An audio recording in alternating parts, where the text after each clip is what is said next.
Hello everyone, welcome to ओकोल India के सबसे अफोर्डेबल लर्निंग प्लेटफॉर्म में आप सभी लोगों का एक बार फिर से बहुत बहुत स्वागत है। 12 अगस्त 2026 वेंसडे यानी बुधवार का दिन और इंडियन एक्सप्रेस की डेली न्यूज़ एनालिसिस के साथ मैं शांतनु सनवाल एक बार फिर से आपके सामने हाजिर हूँ। तो चलिए शुरू करते हैं और आज का बेसिकली ये दो आर्टिकल्स हम लोग देखेंगे। और पहले फ्रंट पेज देखते हैं न्यूज़पेपर का और उसके बाद फिर इन दो आर्टिकल्स पर चलेंगे। तो देखिए ये आज का न्यूज़पेपर है और आप में से कुछ लोगों को ये लग सकता है कि पिछले कुछ दिनों से हम लोग सेशंस नहीं ले रहे थे, तो what could be the reason. ठीक है, तो उसके पीछे रीज़न कुछ ऐसा खास नहीं था। रीज़न यही है, जो आप लोग मतलब कुछ लोगों को ये चीज़ पता होंगी कि अगर न्यूज़पेपर में कुछ भी चीज़ फ्रॉम द एग्जाम पर्सपेक्टिव अगर इंपॉर्टेंट नहीं होती है तो on those days we don't usually take the sessions. ठीक है ना। तो इसलिए पिछले कुछ दिनों से भी इस तरीके की स्थिति बनी हुई थी, लेकिन आज भी कुछ ऐसा खैर बहुत खास तो नहीं है, बट फिर भी मुझे लगा कि अब काफ़ी दिन हो गए हैं तो आप लोगों के सामने एक बार ज़रूर आना चाहिए। तो और फ्यूचर में भी इस चीज़ को लेकर आप ध्यान रखिएगा कि जब भी कुछ ऐसा होगा कि मतलब अगर कुछ दिनों तक या किसी एक दिन या कभी 2 दिन 3 दिन ऐसा हो सकता है कि सेशंस आपको ना मिल रहे हो, तो आप ये समझ के चलिएगा कि दैट मीन्स कि न्यूज़पेपर में कुछ ऐसा such from the exam point of view important नहीं है। ठीक है ना। तो फिलहाल तो हम इस सीरीज़ को कंटिन्यू कर रहे हैं और आप लोगों का साथ और आप लोगों का सपोर्ट चाहिए, तो प्लीज़ अपना साथ सपोर्ट ज़रूर दीजिए और कंट्रीब्यूट भी ज़रूर कीजिए। ठीक है। तो यहाँ पर ये फ्रंट पेज है, इसमें ये बात की गई है। लोकसभा का अभी जो है वो सत्र चल रहा है, मानसून का सत्र चल रहा है ना। और यहाँ पर बेसिकली जो अभी एफसीआरए का बिल इंट्रोड्यूस किया गया है ना, foreign contribution regulation act, basically 2010 का ये एक्ट है। इसको अमेंड करने को लेकर यहाँ पर सरकार जो है वो बिल लेके आई थी। हालांकि ये बिल जो है वो पिछले सेशन में आया था, जो बजट सेशन होता है वहाँ पर आया था। और इसमें बेसिकली अपोजिशन जो है वो मतलब काफ़ी ज़्यादा इसका विरोध कर रहे थे। इसमें बेसिकली जो फॉरेन कंट्रीब्यूशंस हैं है ना, उसको रेगुलेट करने की बात की गई है। तो इसके कुछ प्रोविजंस को लेकर जो है वो विपक्ष और खासकर जो सिविल सोसाइटी है या जो चर्च वगैरह हैं वो मतलब उससे खुश नहीं है। तो सरकार ने इस बिल को जो है वो अब जेपीसी यानी कि जॉइंट पार्लियामेंट्री कमेटी को भेजने का फैसला लिया है। ठीक है। और वहीं जो आपको ये भी पता है कि जो 20 जुलाई को बेसिकली जो जंतर मंतर पर पूरा इंसिडेंस हुआ था, जिसमें छात्रों के ऊपर उनको पीटा वीटा गया था, तो जो छात्रों को लाठीचार्ज वगैरह हुआ था, अत्याचार हुआ था, उसको लेकर भी गृह मंत्री से जो है वो जवाब सरकार विपक्ष जो है वो जवाब मांग रहा है। बट अभी तक गृह मंत्री का कोई बयान नहीं आया है। अब देखते हैं कि आज और कल, क्योंकि 12 और 13 तारीख ये दो ही दिन जो है वो अब संसद के सत्र के बचे हुए हैं, इस मानसून सत्र के। तो इन 2 दिनों में देखते हैं कि क्या होता है, कि क्या अ, जो गृह मंत्री है अमित शाह, उनकी तरफ से कोई बयान आता है या वो संसद में कोई जवाब देते हैं इस बात का जो विपक्ष उनसे मांग कर रहा है।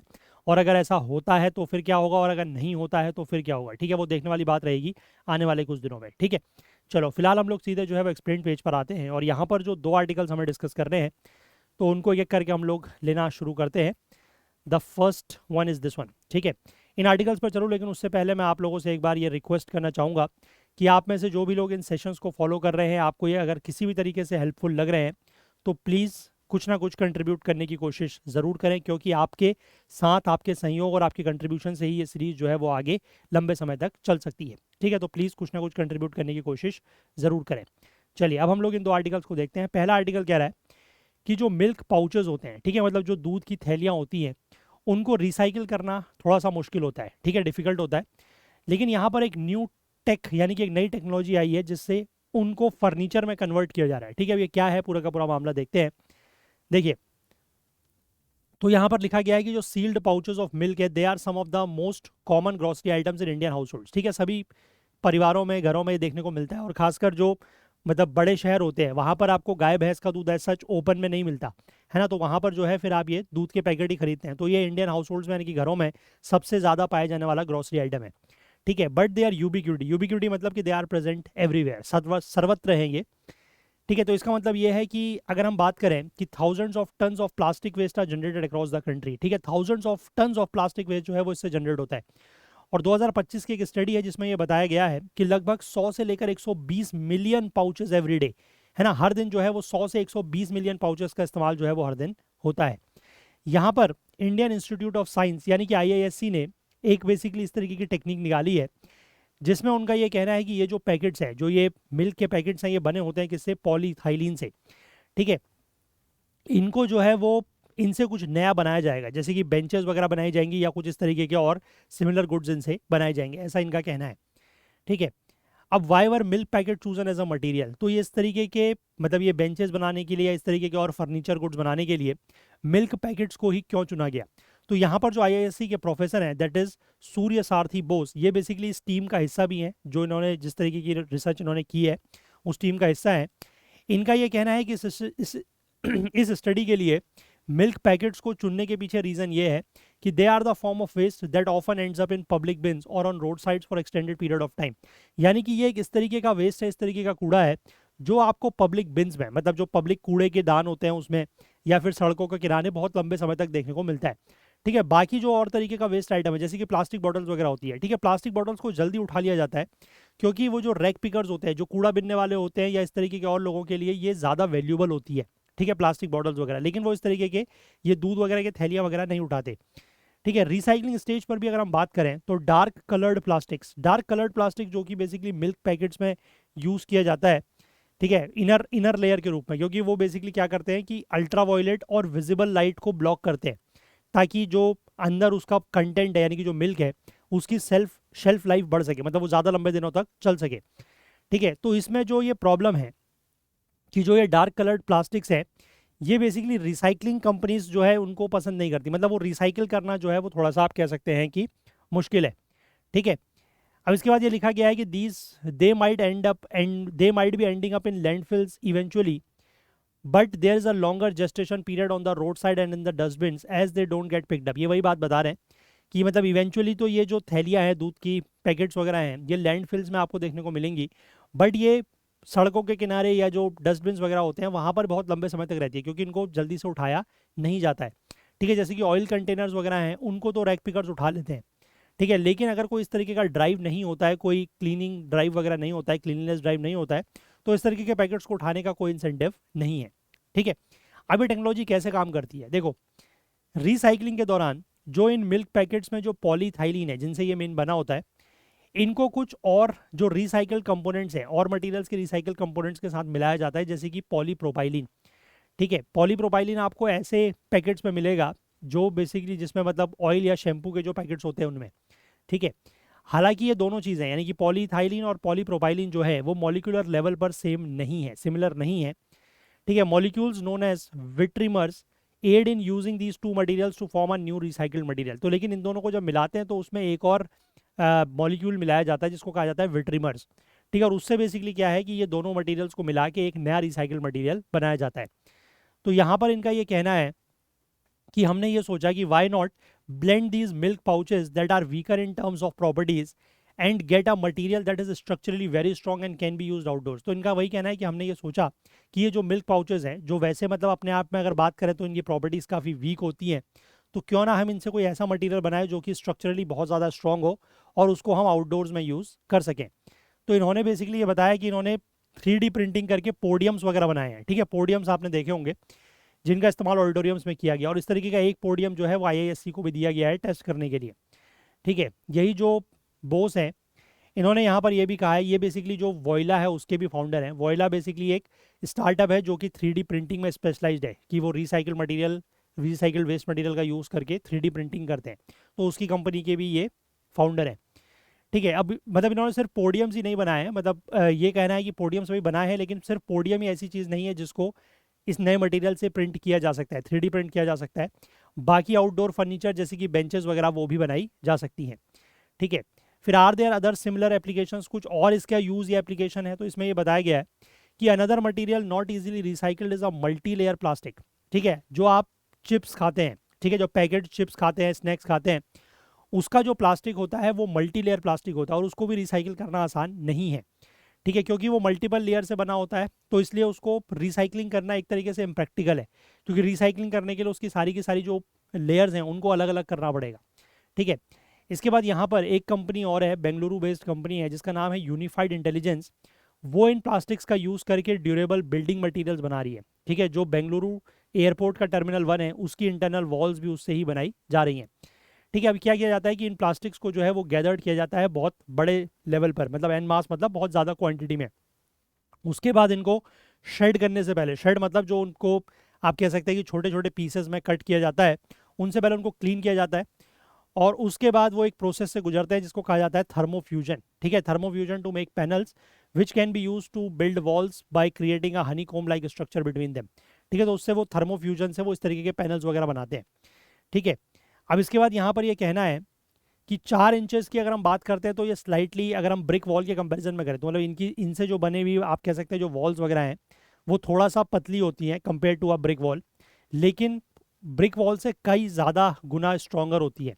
अगर आप उसके ऊपर हथौड़ा मारते हैं, हैमर मारते हैं, तो वो बेंड भले ही हो जाएगा लेकिन वो कुछ समय के बाद फिर से वापस अपने खुद के शेप में आ जाएगा। तो मतलब काफ़ी इंपॉर्टेंट है ये।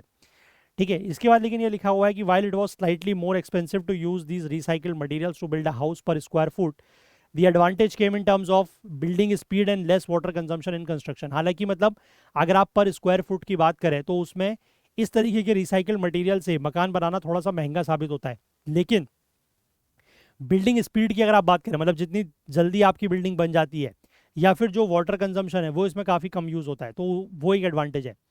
ठीक है, इसके बाद यहाँ पर ये लिखा गया है कि one of the challenges companies in this field are facing is that basic standards are laid out for materials like concrete, brick and mortar. ठीक है, इस तरीके की जो भी मतलब कंपनीज जो इस फील्ड में काम कर रही हैं उनको एक बेसिक चैलेंज ये फेस करना पड़ता है कि जो भी building materials, conventional building materials हैं जैसे कि कॉन्क्रीट हो गया, ब्रिक मोर्टार हो गया, तो उनके लिए कुछ बेसिक स्टैंडर्ड्स हैं।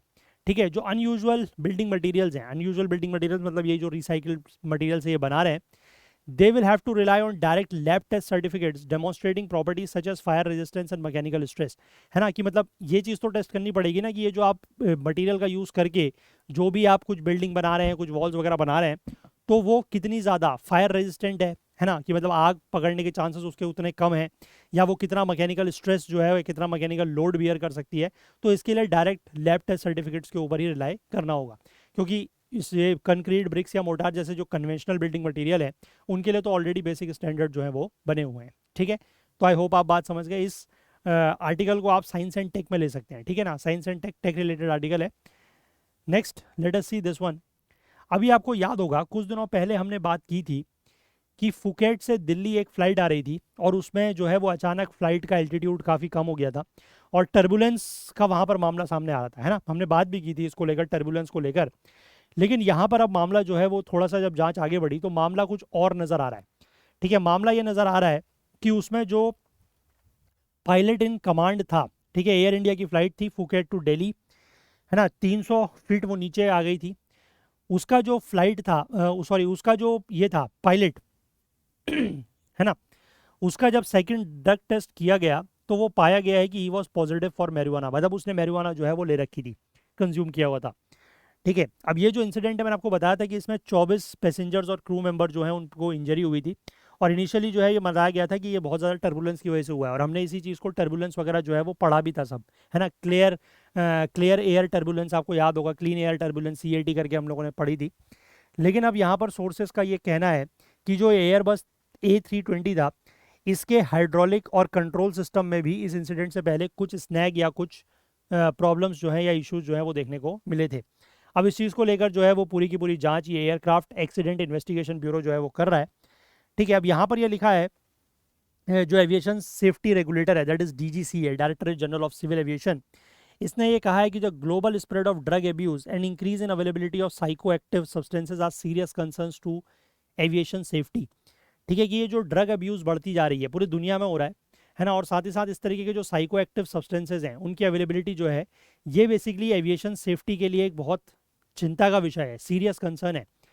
ठीक है, 4 साल पहले, ओवर 4 years अगो, DGCA ने इस्टेब्लिश और इम्प्लीमेंट किया था एक stringent protocol for flight crew members, ठीक है, पायलट्स और बाकी segments of the aviation workforce who test positive for psycho active substances. ठीक है, कि मतलब अगर उनका इस तरीके का टेस्ट होता है और वो किसी तरीके के इस तरीके के सब्सटेंस के इन्फ्लुएंस में पाए जाते हैं तो उनको लेकर फिर क्या पनिशमेंट होगा, क्या होगा, वो सब उन्होंने बनाया था इस तरीके का protocol. The implications in case of a confirmed case of psychoactive substance abuse can range from mandatory rehabilitation for the first offense to license cancellation।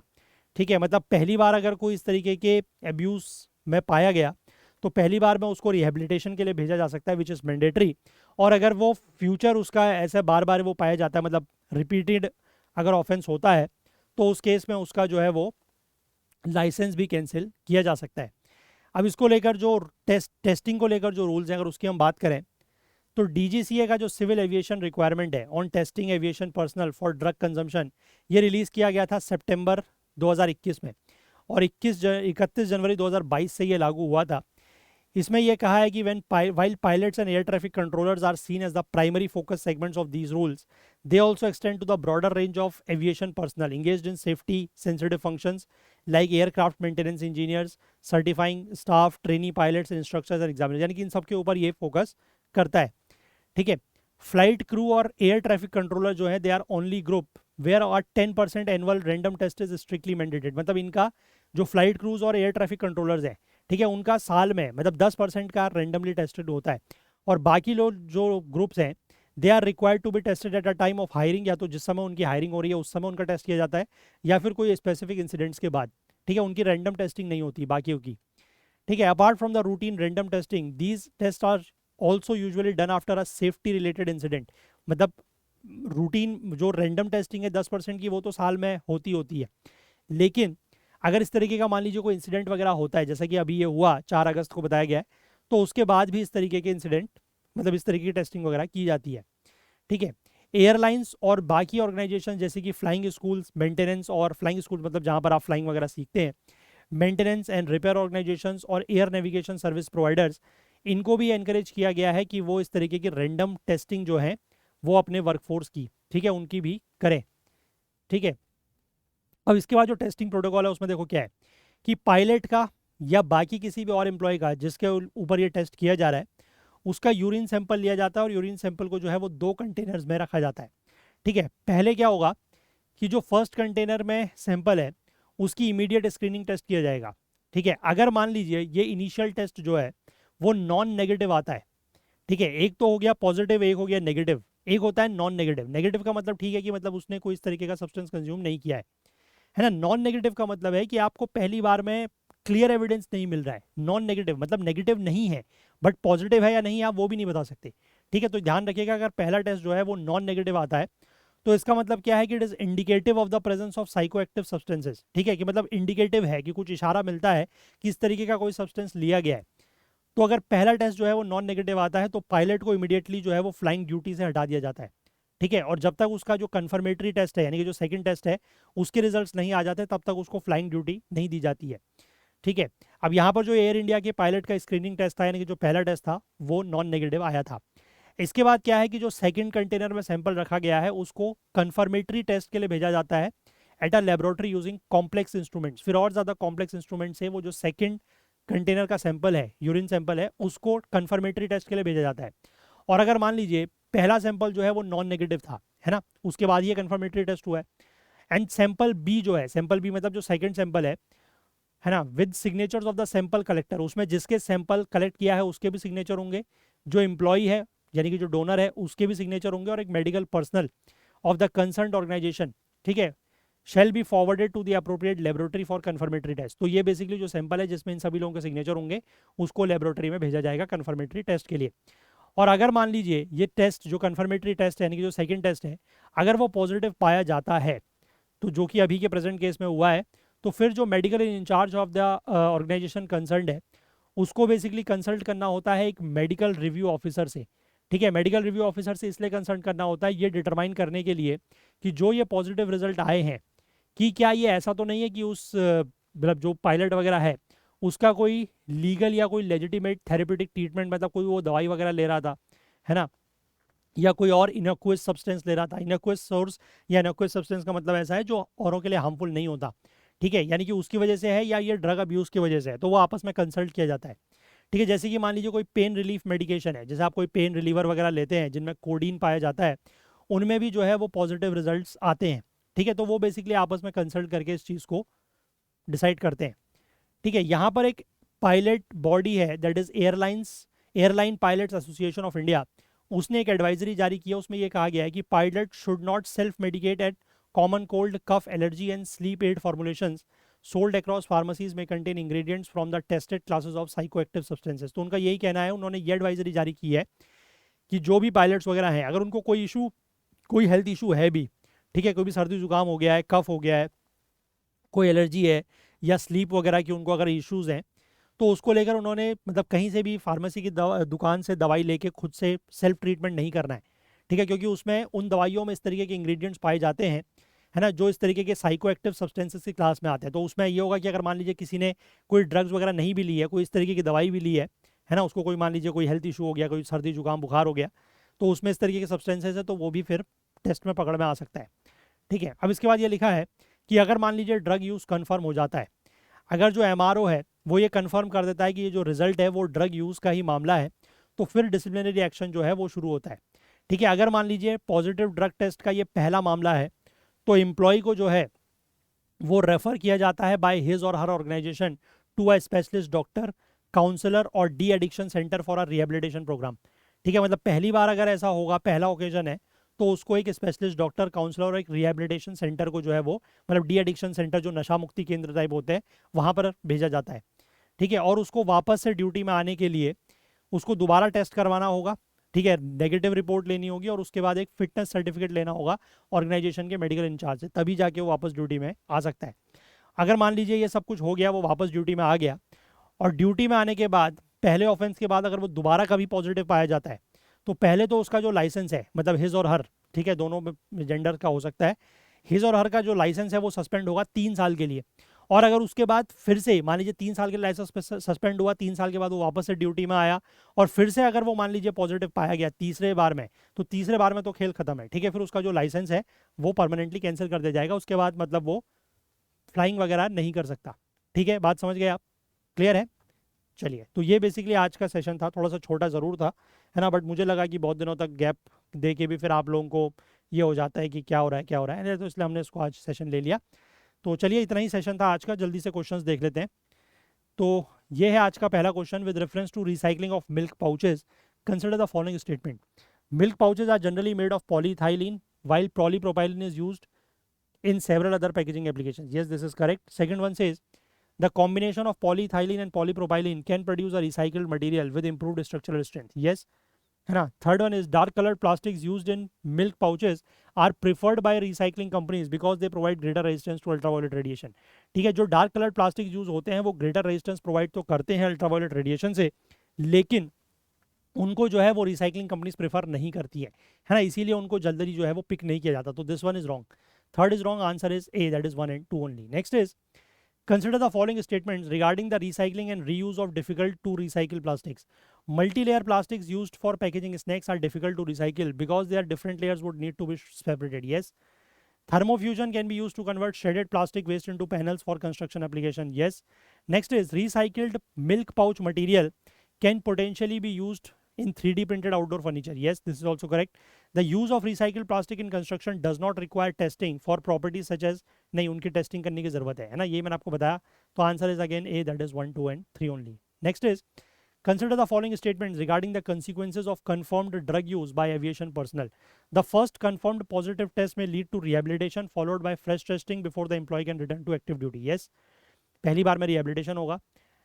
If an employee who has already returned to duty after the first offense tests positive again, their license is suspended for 3 years. Yes, दूसरी बार में licence 3 साल के लिए suspend होगा।